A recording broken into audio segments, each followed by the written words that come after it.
Yo, let's talk Boruto. Y'all new to the channel, go ahead and hit that subscribe button for me. Today we're gonna talk about Boruto, chapter 24, Two Blue Vortex, and the calculated moves that Jura has made thus far. One thing that we was able to see at the end of the chapter is that Hidari is right there with him. The Ten Tails are evolving. Jura is a tactician on another level.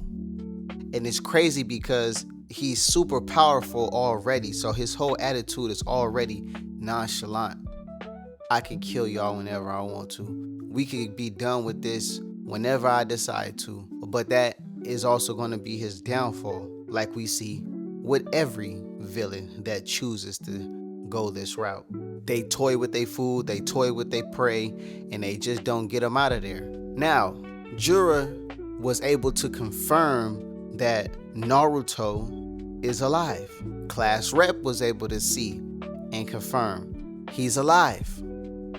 What is that going to do with the omnipotence that has been placed on everyone? Jura, being the tactician that he is, has allowed him to confirm that not only Naruto is alive, but Kawaki knows about that. I wonder, do Jura have the capability to get to where Naruto is, that dimension?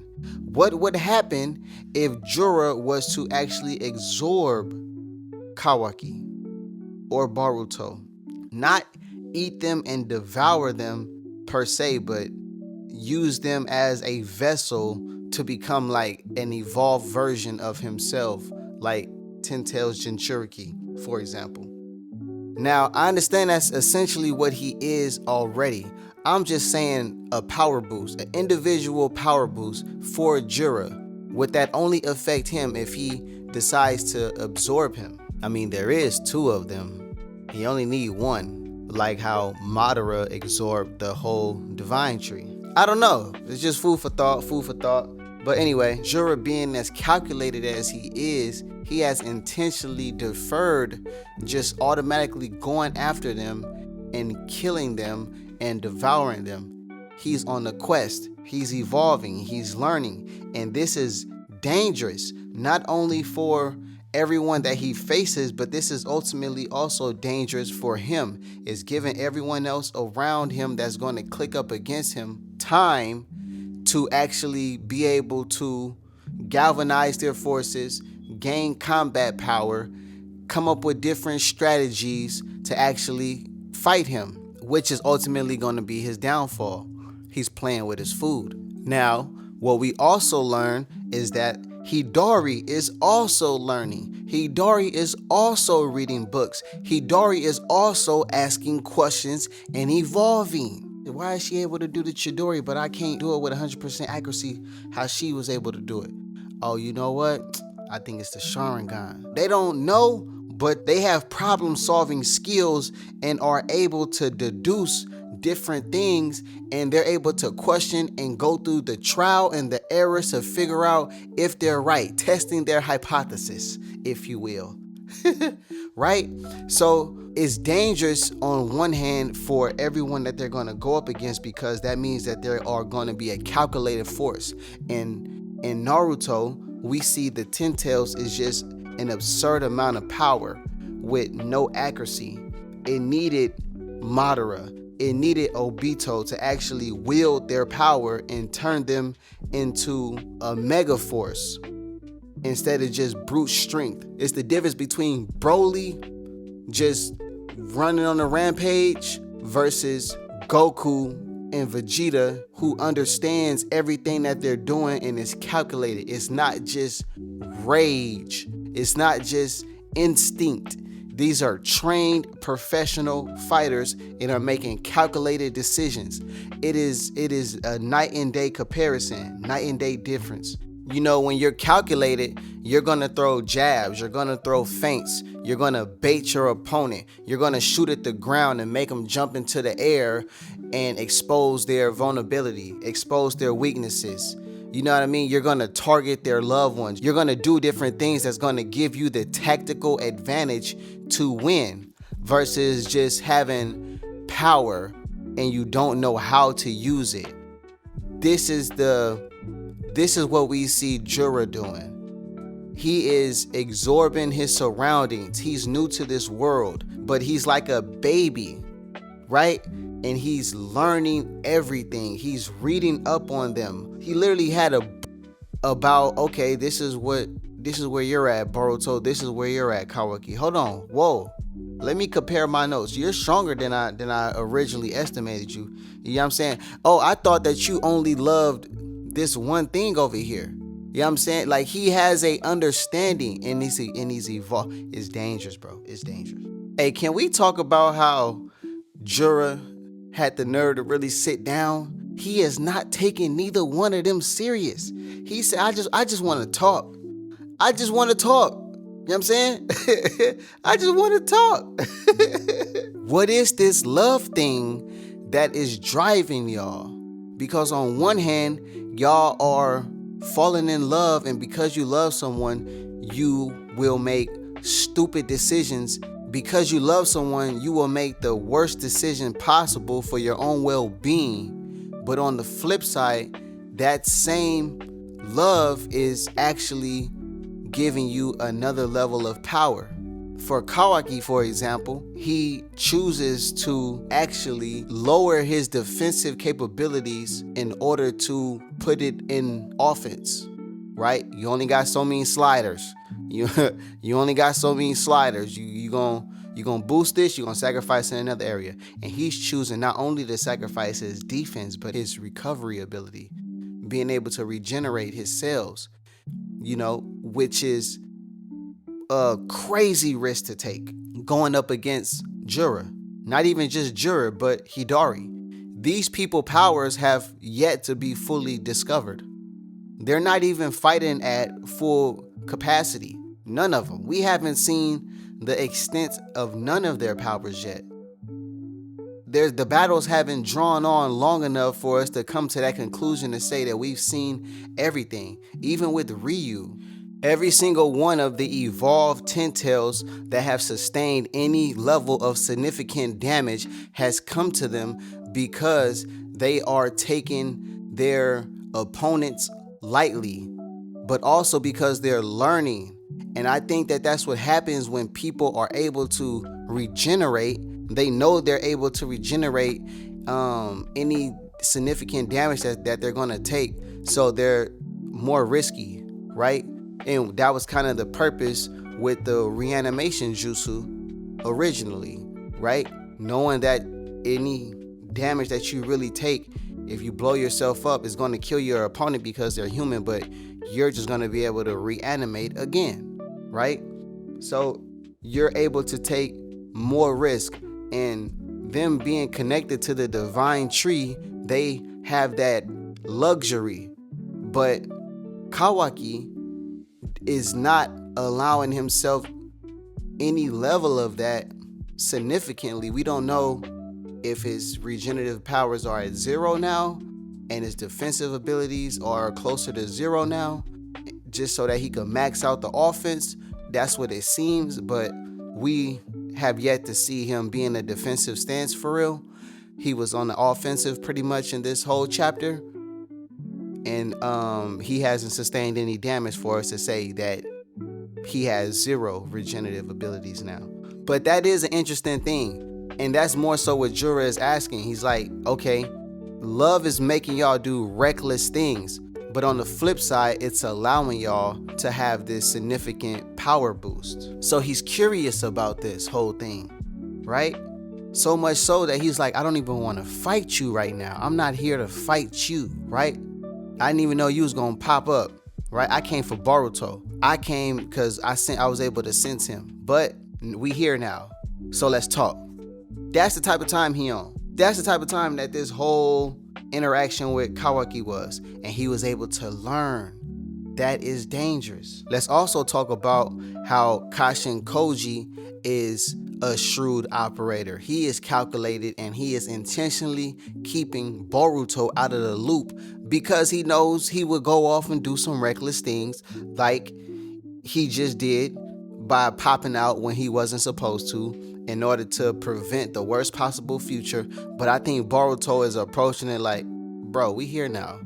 When you first met with me after Sasuke died and we first linked up and you explained to me your power and you said you wanted to train me, you told me that things needed to play out in a very specific way in order to avoid the worst possible outcome. And if we did go to the worst possible outcome, there is only one line of victory. You told me that already. So Kashin Koji is looking at him like, you reckless, you know better, I told you. But Boruto cannot sit there and stomach the fact that he would be sacrificing his friends, his fellow classmates, his fellow comrades, because the world is looking at him as he's the enemy. But to him, he don't got no love lost for none of the villagers, right? He understands what his father has been able to cultivate. He understands the mission his father was on in order to bring about peace and the different roles that different people play. And he's a good guy at heart, right? So that is still the Naruto side of him, where his instincts just won't allow him to go off and just allow people to die. But at the same time, we also see the flip side, where if that's what it needs to be, then so be it. The Sasuke side. And he know that Kashin Koji is keeping him in the dark about things. Y'all supposed to be working together, but he keeping secrets because he know that he's not going to allow certain things, so he has to keep it from him. But Boruto, in turn, is also doing the same thing. He's doing the same exact thing by going to go meet up with Kawaki. Kawaki wasn't supposed to be in the mix of this. That was not a part of the plan. But Boruto went and met with him secretly and told him to show up. That's how the whole chapter kick off. You know what I'm saying? We got to be able to make it out of there alive. We can't beat him right now. But once he does engage with us, because if he shows up, because we're going to go kill one of them. So he undoubtedly is going to show up to retrieve the thorn bulb. And I know I'm going to have to pop up because nobody is strong enough to kill him. If I'm not strong enough to kill him, nobody is strong enough to kill him. Which means Sakura, Konohamaru is going to die because they're not going to give up without a fight. They're not just going to turn over the thorn bulb. And we can't just leave it in Jura's hand at his discretion to just not kill them on a whim. So I got to show up. And Kawaki, he fought good. He was decent. That was a really good showing of force, of his powers. But it wasn't enough to really damage him. It was a wake-up call to Jura, like he's stronger than I gave him credit for. But after he took that onslaught, he went and sat down. It's the ultimate sign of disrespect. That's worse than turning your back on somebody in the fight. You went and sat down, crossed his legs, put his hand on his head, like he chilling. And Mamushi is on the move now, according to Kashin Koji. How is this gonna affect Konoha Village? How is this gonna affect Konoha Village now? Is Himawari finna get back in the mix? I feel like Himawari needs to have her own training arc with Boruto, but she can't leave the village and go to where Boruto is because they're gonna be able to sense her chakra. They have always been able to find where the 9 tails was and the 8 tails and the 1 tails. They go straight to them. It is a beacon for them, literally. So Boruto has done a great job masking his presence. I highly doubt that if Himawari went to where Boruto is, that location would be able to stay hidden because of the nature of the 9 tails connection to the 10 tails. Before we get out of here, I just want to note that Konohamaru's reaction to seeing them was well received, outside of the fact that Kawaki landed on him.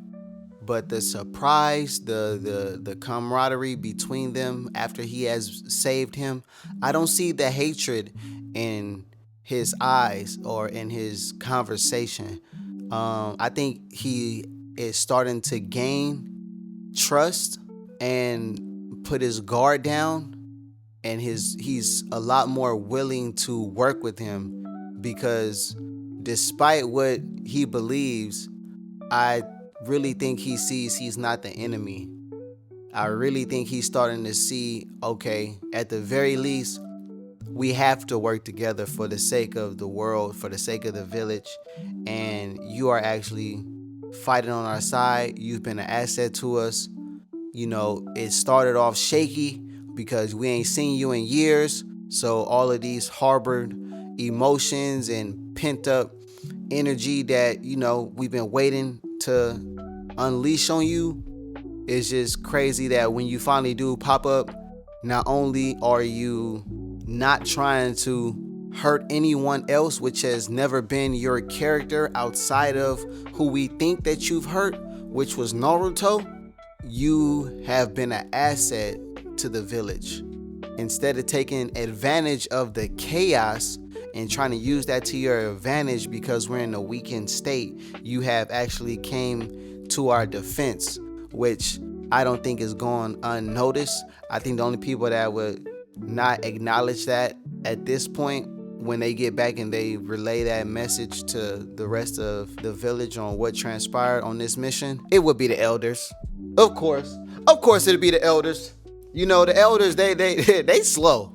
I don't know. When they popped up in this show, I was like, yo, why are they still in control? Why are they still in everything that happened in Naruto, left and right? I understand you need to be a voice of reason, but that's what you got Shikamaru for at this point. Let the youngsters take over, right? And he ain't even hecka young like that. He's still young, but man, that's like here in America. It's like every president, they on close to their deathbed. Like, why are we putting people in power that is super duper duper old? Head full of gray hairs. I'm talking about Snow White. There's no way you could tell us you anything younger than 65. You don't look it at all, right? But that's just the way that the game is played. And it's the same thing with these folks. Why are y'all still in power? Y'all pushing 100. Y'all gotta be pushing 100. Us coming to y'all for advice is like a side note thing, right? Which I think we should do here. But to actually be in positions of authority is crazy. But that's it. I just wanted to go ahead and put that on the table as well. But that's it for this video, y'all. Go ahead and hit that like button, hit that share button, comment, subscribe, all that good stuff. We got a lot of dope content coming out, y'all. Stick around. And we out.